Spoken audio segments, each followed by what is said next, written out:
বন্ধুরা, আমরা অস্ট্রেলিয়ার সিডনিতে সোহেলের বাসায়, মারিয়ার বাসায় আমাদের এই সান্ধ্যকালীন সময়ে জীবনের গল্প, আমাদের বোধের গল্প, কবিতায় কবিতায় আমাদের ভাবনাগুলোকে আপনাদের মাঝে ভাবনায় ভাবিত করতে আমরা নিয়ে যেতে চাই আপনাদের মনোজগতের সেই জায়গায় যেখানে মানুষ অবগাহন করে তার সুখে, তার দুঃখে, তার বেদনায়, তার স্বপ্নে, তার আশায়। মানুষ কিন্তু বেঁচে থাকে আশা নিয়ে। মানুষ আছে তাই পৃথিবী আছে। পৃথিবীর জন্মলগ্ন থেকে মানুষ স্বপ্ন তাড়িত হয়, বেদনায় কাতর হয়, ঘুমে আচ্ছন্ন থাকে এই জীবন।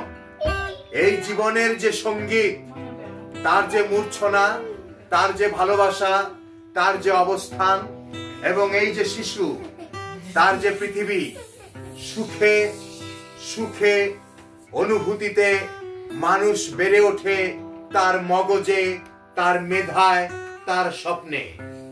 অস্ট্রেলিয়ার এই সিডনির এই বাড়িতে সুখের বন্যা বয়ে যাক, ভালোবাসায় ভরপুর হয়ে উঠুক আমাদের জীবন।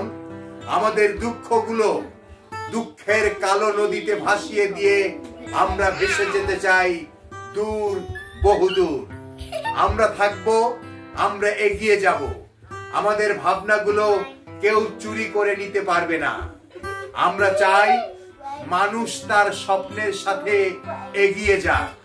এগিয়ে যেতে যেতেই এক সময় মানুষ হারিয়ে যাবে অনেক দূরে। আমরা চাই প্রত্যেকটি মানুষ সুখের বন্যায় ভেসে উঠুক। আমি আপনাদেরকে আজকে এই কথা বলার জন্য এতগুলো কথা বললাম, তার কারণ হচ্ছে প্রত্যেকটি জীবনের গল্প আলাদা আলাদা। একটি করে উপন্যাস, একটি করে কবিতা, একটি করে সাহিত্যপত্র দাঁড়িয়ে যেতে পারে। আমাদের যে মারিয়ার গল্প, সেই জীবনবোধের গল্প একটি চলচ্চিত্রের সীমানাকেও ছাড়িয়ে যেতে পারে। সোহেলের যে জীবন গল্প, সেই জীবনের গল্প আপনাকে একটু হলেও ভাবাবে। আমি আশরাফ কবির, আমার যে জীবনের গল্প, তাও আপনাদের কাছে কিছুটা প্রকাশিত, অনেক কিছুই অপ্রকাশিত রয়ে গেছে। আমার সুন্দরী বউ বিউটি, তার যে জীবনের গল্প, তার যে সুখের কি বলে কাব্য গাথা, সেটাও আপনাদের কাছে অপ্রকাশিত। আমাদের আরো দুইজন বন্ধু বোন রয়েছেন, তাদের জীবনের গল্প সুখের হয়ে উঠুক, গল্প এগিয়ে যাক, গল্পের ভেতরে গল্প বেড়ে উঠুক। মানুষ জেনে যাক সুখটাই বড় আসল। সুখে থাকার জন্য আমরা কত কিছুই না করি। আমরা এগিয়ে যাই, আমরা পিছিয়েও যাই, আমরা দৌড়াই, আমরা থেমে যাই, আমরা এগোতে এগোতে শেষ সীমানায় কখন পৌঁছে যাই কেউ জানি না।